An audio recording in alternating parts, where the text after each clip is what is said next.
The Curate's Quiet Exit, a Miss Marple mystery. Hi there, welcome back to Haunting Vales. Tonight's mystery begins with a disappearance so quiet that at first no one thought it strange. The village curate, a gentle and dependable man known for his routine and punctuality, simply vanished after evening prayers, leaving behind his coat, his Bible, and questions no one could answer. The villagers insist he must have gone away on private business. But Miss Marple notices the details that don't fit. The unfinished letter on his desk, the muddy footprints by the back door, and the curious fact that he left without taking anything at all. A man may leave quietly, but not without reason. As Miss Marple begins to piece together his final hours, she realizes the curate's departure was not a choice, but part of a carefully hidden truth someone in the village was desperate to keep buried. Because sometimes the quietest exits hide the darkest secrets. Before we uncover why the curate disappeared into the night, don't forget to subscribe for more haunting Miss Marple mysteries on Haunting Vales. Chapter 1. The Curate Who Walked Out into the Dark. Little Brimley was the sort of village where silence had a sound of its own. A gate creaking in the wind could set tongues wagging for days, and a lamp burning later than usual in an upstairs window could become breakfast talk by morning. It was a village built on habit, on routine, on the comforting sameness of one day rolling into the next. Which is why the disappearance of Reverend Elias Turner struck the place like a stone through glass. Reverend Turner wasn't a remarkable man in the grand sense. He wasn't loud, nor particularly charming, nor the sort to command a room. But he was dependable, and in villages like Little Brimley, dependable men became part of the furniture of life. He was there, at morning prayers, at Sunday service, visiting the old and the lonely, carrying his umbrella even when the skies were clear, as though rain might be lying in wait. He lived alone in the little stone cottage beside St. Luke's Church, kept his books in straight lines, and ate supper every evening at exactly 8:30. On Thursday night, that routine broke.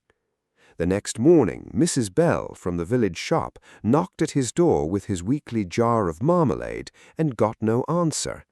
That wasn't unusual at first. Turner often lost himself in prayer or reading.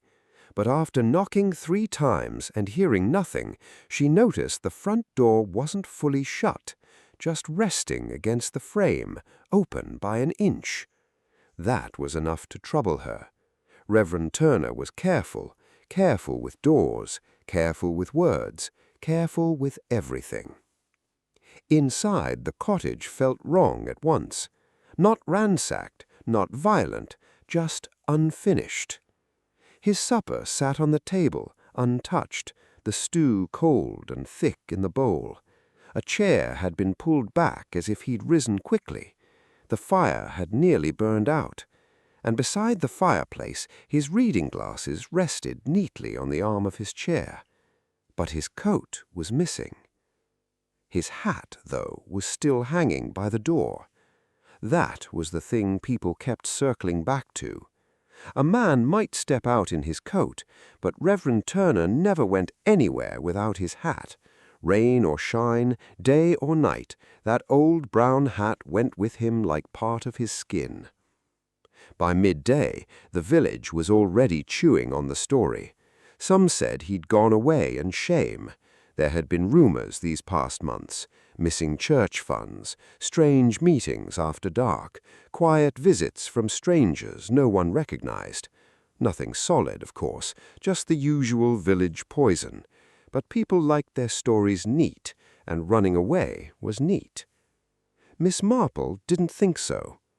She sat in the vicarage drawing-room that afternoon, her knitting in her lap, listening to the vicar stumble through his thoughts like a man walking blindfolded. "It doesn't make sense," said the vicar. "Why leave his spectacles? Why leave his Bible?" Miss Marple gave a small nod. "And why leave supper untouched?" she said softly. "People don't abandon warm food unless something presses harder than hunger." It was Inspector Hale who came from Medchester to make sense of it, a heavy man with sharp eyes and muddy boots, not fond of village mysteries because they tended to grow teeth. He searched the curate's cottage and found no sign of struggle, no blood, no broken furniture, nothing to suggest violence. But at the back door he found mud, fresh mud, not inside, outside, as though someone had stood there waiting. That evening, young Tommy Wren, the blacksmith's son, came forward with something curious.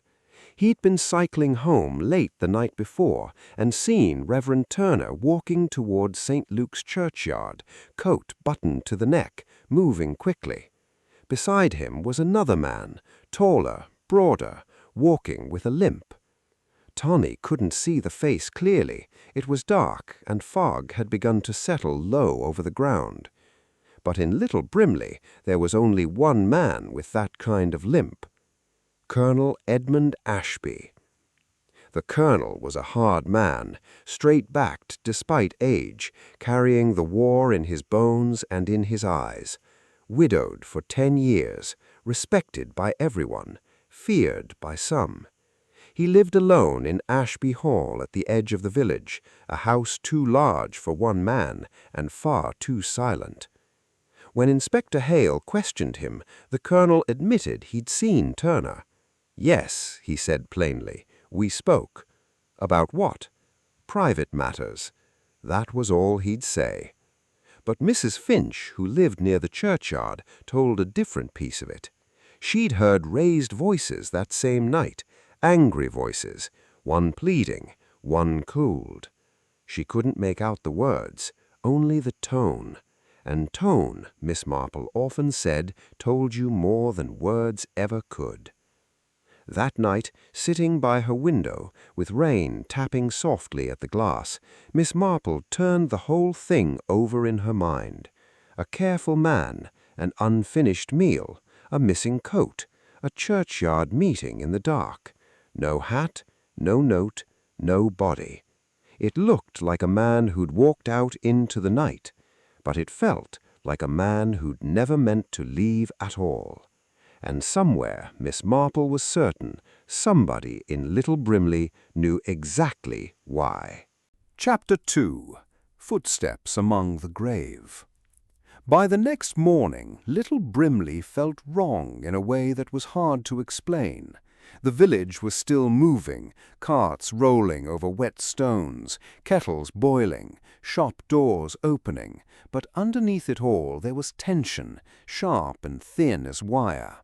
Reverend Turner's disappearance had spread through every house by breakfast, and now the talk had changed. It was no longer about a man leaving, it was about what might have stopped him from staying. Miss Marple felt it the moment she stepped out into the street. People lowered their voices when she passed, eyes shifted. The village was holding something back. Inspector Hale spent most of the morning at St. Luke's Church, going over the place inch by inch. Miss Marple joined him, moving quietly through the cold stone aisles, her gloved fingers brushing the backs of old wooden pews. At first glance, nothing seemed disturbed. The altar stood neat, hymn books stacked straight, candles burned low from the night before. But close to the front pew she spotted a dark smear on the floor, mud, fresh mud. That bothered her at once. The church had been scrubbed clean the previous afternoon, and Reverend Turner had been fussy about order. Mud inside the church after hours meant someone had come in late or been brought in. Outside in the churchyard, the rain had softened the earth into dark patches of slick clay, and there, near the far side by the yew tree, Miss Marple saw something far uglier, a deep drag mark carved through the mud like a scar. It stretched several feet before vanishing near the stone wall where the ground turned harder. Inspector Hale stood over it, staring, and for the first time since arriving, his confidence slipped. It didn't look like a man had simply walked away. It looked like weight had been moved, heavy weight, dead weight maybe, and suddenly the missing curate didn't seem missing at all. That afternoon, Miss Marple paid a visit to Colonel Ashby at the Hall. The house felt cold, though the fire was burning. Ashby himself looked tired, but not in the ordinary way. His face had that strained look of a man carrying too much inside his own head. He admitted at once that he'd met Turner the night before the disappearance, said they'd had words, but when Miss Marple asked what about, his answer came too quickly and too flat. Private matters, he called it, nothing important. Yet his hand tightened on his walking stick as he spoke, and Miss Marple noticed the end of it was caked in dried mud, dark and thick, churchyard mud by the look of it. Later that evening, while helping straighten the curate's cottage, Mrs. Bell found something tucked inside Reverend Turner's Bible, a scrap of paper, folded small, hidden deep between the pages. The writing was hurried, shaky, almost desperate.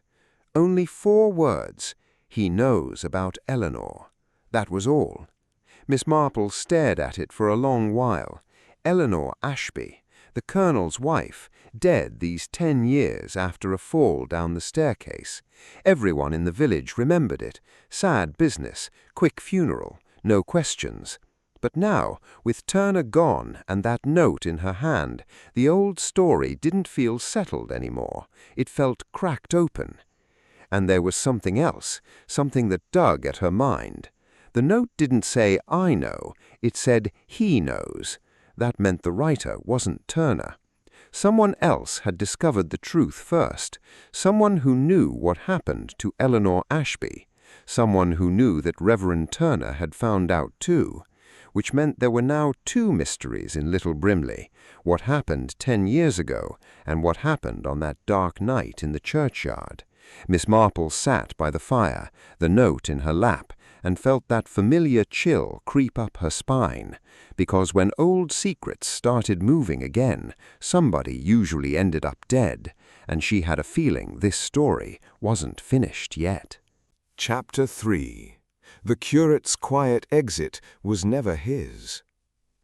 The storm came in just after dusk, rolling over Little Brimley with a low, restless growl. Rain struck the windows in sharp bursts, and the wind pressed against the houses like it was trying to get in. It was the sort of night that made people stay close to the fire, keep their doors bolted, and avoid thinking too much about what might be walking outside in the dark. Miss Marple, however, had other plans. By 8 o'clock she had gathered them all at Ashby Hall. Inspector Hale stood near the mantel, solid and watchful. The vicar lingered by the door, pale and uneasy.